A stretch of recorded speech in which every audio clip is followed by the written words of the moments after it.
Қайрат Нұртас жаңа ән жазды. Бұл ән бұрынғы әндерінен өзгерек.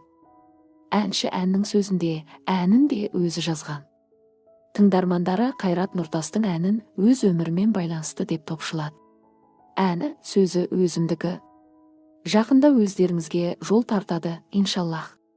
Сөзіне көмектескен Калифорния, шабыт берген өзің ғой, ақсұңқар деп жазды Қайрат Нұртас. Мен сені сүйем, бірақ жек көрем, өзің кінәлі, мен кет демедім.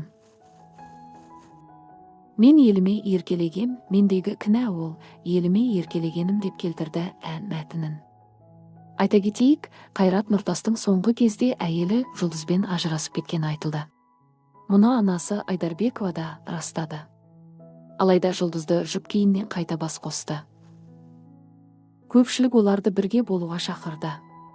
Енді бірі жай ғана хайп деп бағалады. Ал жаңа әні әншінің өз өмірінен хабар беретіндей. Жұлдызға арналған өлең, жұлдызға арналған ау, өз өмірлеріне ұқсайды. Олар сәтті пайдаланып ән шығарып жіберген ғой.